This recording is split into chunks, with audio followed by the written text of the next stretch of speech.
Remembering Sly and Brian on this Sonic Obsession.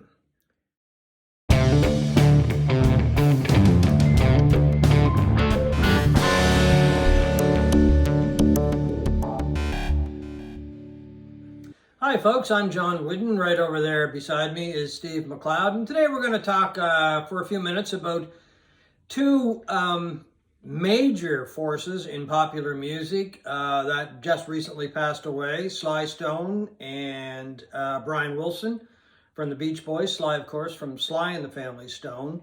What were your initial thoughts, I guess? I mean, they were both 82, which was a coincidence, of course. Well, I thought it was kind of appropriate in a strange sort of way that they both died within days of each other and that they were both 82 years old. They were probably the two of the most influential people in music in the 1960s. You know, they changed aspects of music production, songwriting, everything, you know, in both of their lives. Two highly creative people, and they unfortunately, it's a bittersweet story. They both suffered from drug abuse that affected their careers. Yeah. And Brian Wilson's case with mental health. And I suspect, although I never ever read anything about Sly Stone's mental health, he certainly was towards the end, a very eccentric kind of character who showed up late or not at all for concerts and that sort of thing. But a lot of that was probably a result of his drug abuse, which was almost lifelong. Yeah, I never have read anything about his, like whether it was diagnosed as mental health issues, but I think probably it would be safe to say that he did suffer from some form of ailments when it came to that respect. Now, whether it was brought on by the drugs or whatever, because, you know, in the end, he basically, you know, kind of went alone by himself, right? And holed up in a mansion in Los Angeles for... Yeah, he became very reclusive, and he talked a few times about being, you know, the paranoia that the drugs brought on. He was heavily into freebase for a long time, cocaine, PCP, things like that, and it's a shame because both of their careers were effectively not ruined, but well, I think in Sly Stone's case, you could say it was ruined. Oh, I think so, yeah. Yeah, Brian Wilson maybe less so much because he had moments after that where he kind of triumphed with the recording, finally being able to finish the Smile album in 2004, you know, his magnus opus that caused a lot of the mental problems in his life earlier on, to the point where he had to shelve it for decades. But two highly creative guys. I mean, obviously, Brian Wilson is now revered as one of the greats of pop songwriting, a guy who elevated it to an art form with an album like Pet Sounds in 1966. And Sly Stone was a guy who melded soul, R&B, and rock music into kind of the beginnings of what became funk. Yeah. People later like Parliament and Funkadelic and Prince. Yeah, well, even Stevie Wonder, you know, was influenced by Sly as well. So it takes a lot to influence a guy like Stevie Wonder. I mean, because he was so good in his own right. And Sly and the Family Stone were the first kind of multiracial band that you would see on television, you know, with white people, black people. Well, that was the other thing that women. One of the things that struck me years ago was the fact that here you had a band, Sly and the Family Stone, and it really was a family of people from all kinds of different backgrounds, male, female, white, black, who were just together for the reason of playing music. That was it. There wasn't... it did get political in some respects. Some of the songs were political, but they were just together to play music. And I mean, Everyday People, one of the great songs of all time, and one of the great radio songs of all time. It just kind of sums up, I think, what the band was all about and what they were trying to say, you know. Yeah, I mean, they were striving for racial equality in their music. Different strokes for different folks. You know, I read that Stone was under pressure from the Black Panthers to get rid of the white guys in his band, and he just refused to do that and that sort of thing. And So they really, watching their live performances, what a band live. Holy cow. Oh, yeah. I mean, I watched a couple of things today from the Ed Sullivan Show, and they certainly were playing live. They weren't lip syncing, and it was just incendiary. At one point, Sly goes up into the crowd with one of the women from the band, who one of them was his sister, maybe it was a sister, I'm not sure. And they're up there performing and dancing in the aisles, and you see all of these button-down, middle-aged white men in their suits, looking very uncomfortable. Didn't know what to do. Didn't know what to do. Yeah. It was just tremendous. Yeah, I remember watching them on various TV shows, and I was just amazed by the funk that they had. I mean, they were. If you were listening to Sly and the Family Stone at a certain point in your life, and you weren't moving, yeah, there was really something wrong with you. Well, some of these people in the crowd weren't moving. well, there was probably something wrong with them, old and staid or whatever. Yeah. But I'm talking about when I was a teenager and people in their young 20s. If they weren't up and moving, there was definitely something wrong with them. I think most of the people in that crowd were there to see Steve and Edie or guys spinning pie plates or something. Topo Gigio, whatever. Not Sly Stone. Yeah. But anyway, dance to the music. You really had to dance to the music. The thing that my first thought when I heard that Sly died first, I believe, and then one died, and the other one died. My first thought was, when I was putting the deaths together, was here's two guys that are responsible, in my mind, for two of the greatest summer songs ever written. And Good Vibrations wasn't even released, and that's the Beach Boys song that I'm thinking of. It wasn't even released in the summer. It came out in October of 1966.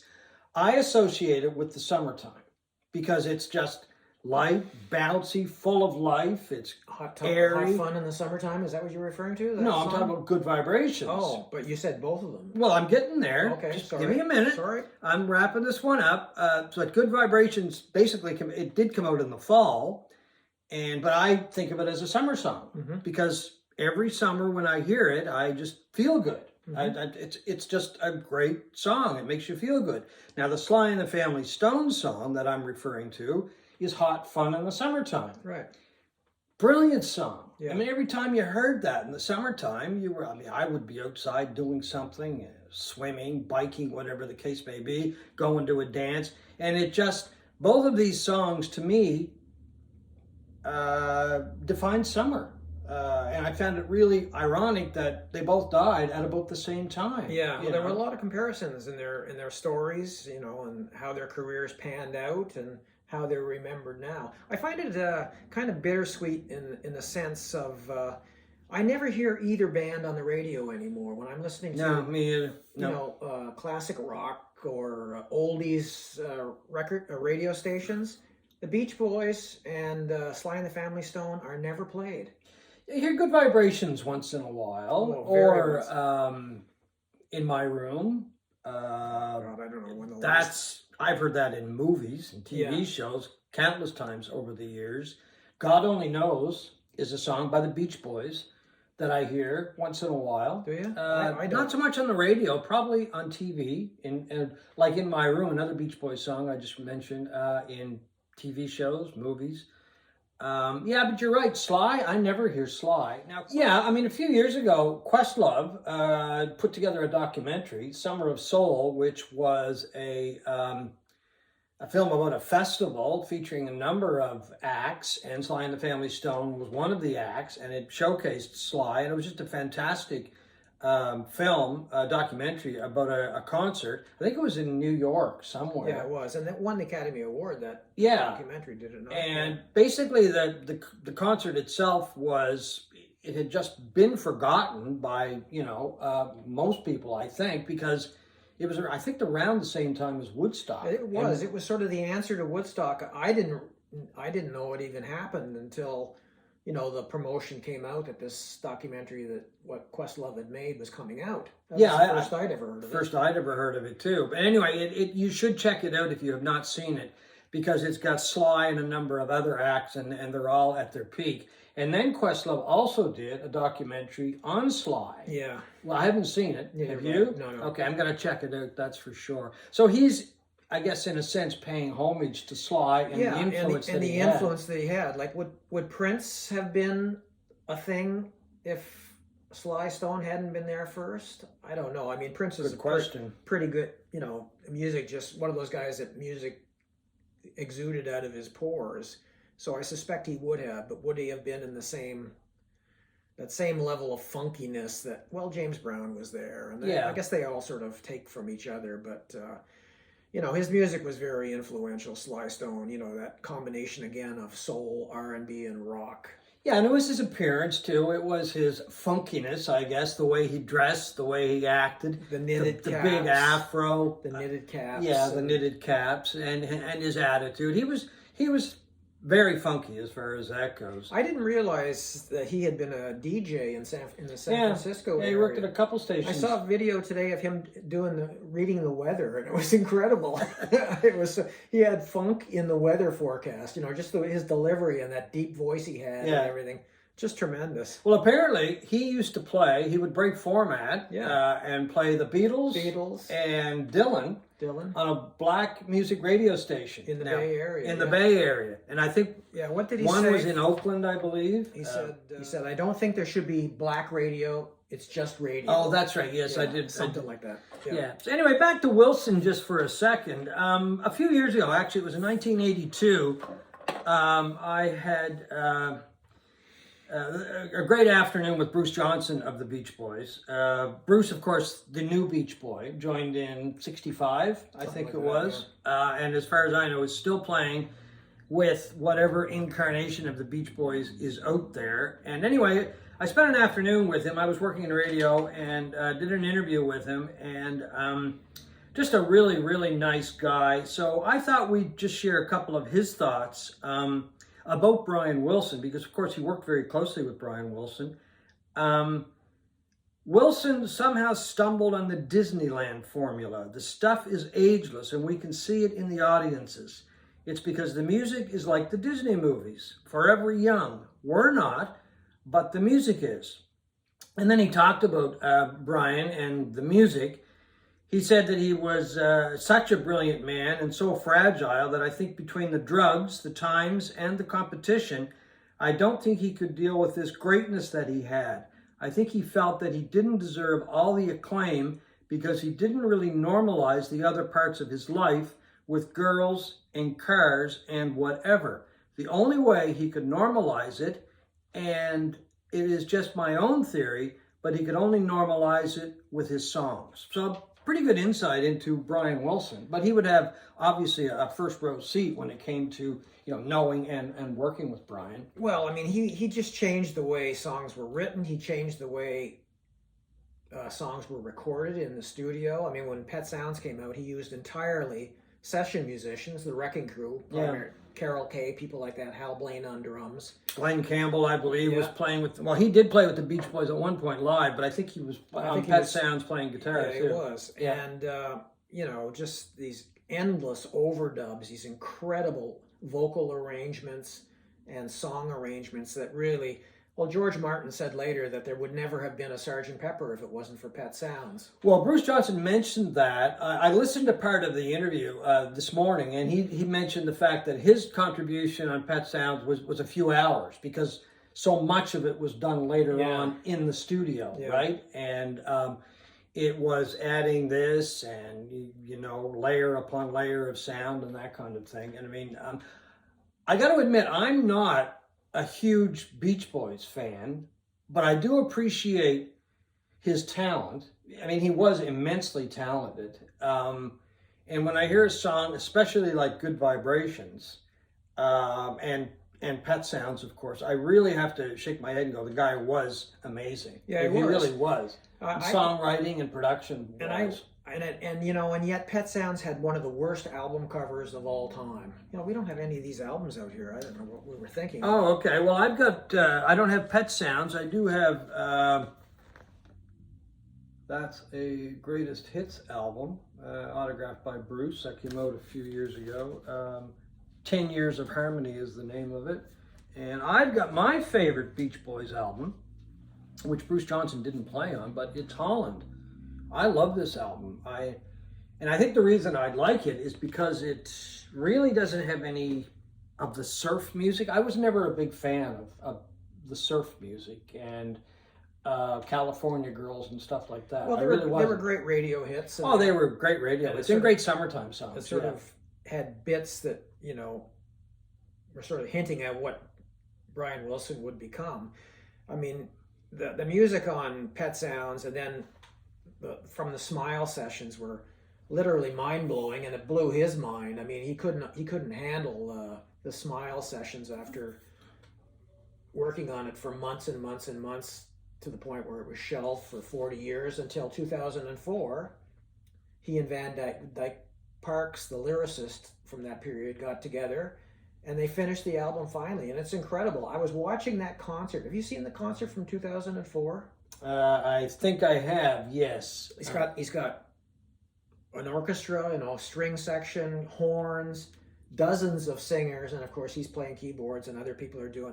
It is incredible that their ability to replicate that finished Smile album from 2004. It's beautiful. And Surf's Up has just got to be one of the most beautiful songs ever written. I mean, I was watching it today and I had tears in my eyes watching them do that song. No, I really like that album for Surf's Up. Yeah. I really like that album. That's a great album. I would put it right beside Holland. I know when I saw them live here in Halifax in '82, it was a tremendous show. And they were able to replicate the sound on stage. I can't remember how many people were playing in the band. There were quite a few, but the sound was incredible.